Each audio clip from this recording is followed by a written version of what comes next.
Panoorin muna natin 'tong video ni Ma'am Dale, aka Efrelyn Fernandez. Pero bago tayo magbigay ng komento ay panoorin muna natin ang buong video niya.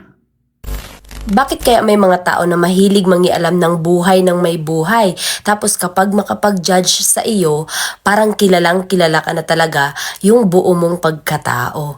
So, yung para bang makahusga sila mula ulo hanggang paa, parang alam na nila kahit yung amoy ng utot mo, parang alam na alam nila. Kung makapagsalita sila, tagos hanggang buto. Na kahit yung aso, hindi makakain yung mga pinagsasabi nila. Tapos, nung niresbakan mo sila, like sinagot mo lang sila in a respected way, like kahit mabait ka pa rin na sumagot sa kanila. Gigil na gigil, galit na galit, gustong manakit. Bakit kaya ganun? No? Yung nauuna ka sa isang tao tapos nasagot mo lang siya ng medyo pabalang. Bakit gigil na gigil? Bakit galit na galit? So kahit na wala kang ginagawang masama sa mga tao na ito, gumagawa talaga sila ng way para maging hate ka.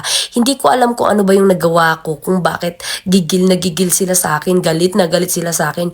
Kasi nakikita ko kasi yan sila, parang by group. Yung nagagalit sa akin, grupo sila eh.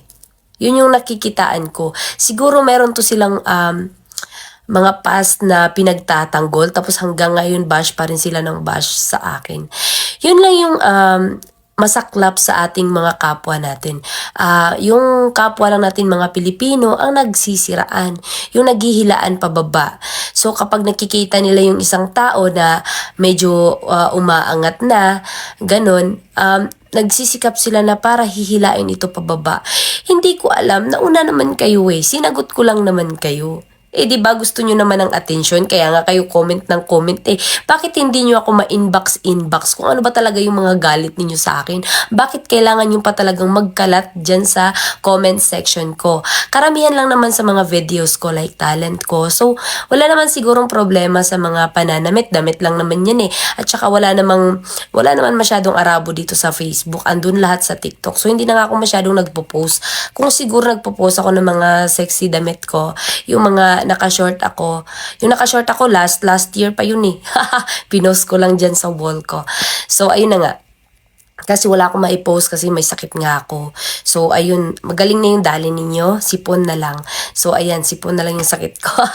So hindi ko ba alam kung saan sila humuhugot ng galit sa akin. Wala naman akong ginawang masama sa kanila. So ayun na nga, sumasayaw lang naman ako, nagpapatawa, hanap ng good vibes, tapos sila gigil na gigil, lalong-lalo na sa puwet ko. Ano bang ginawa ng puwet ko sa inyo? Kapag pinapakitaan ko naman kayo, sasabihin nyo na naman na puro puwet na lang, di ba? Tapos kapag pakitaan kayo ng laman, sasabihin nyo naman na Nag-share lang ako ng video ni Ma'am Dali at may gusto lang akong iparating sa lahat ng mga taong nangingialam ng buhay ng may buhay. Para po sa inyo ang video na ito. Di ba sa edad natin ngayon, hindi na tayo bata pa para pagbigyan pa ng mga oras para pumatol sa mga taong mahiling manira or nangihila pa sa atin pababa. May mas mahalagang bagay na worth pagbigyan or pagtuunan ng pansin kaysa sa pumatol sa mga taong wala naman tayong mapapala.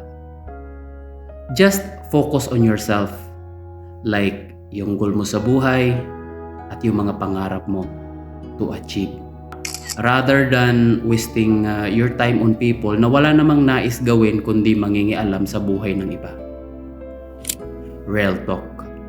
Mas okay pang mapagod sa pag-abot ng ating mga pangarap kaysa sa pumatol sa mga taong panay hatak sa iyo pababa.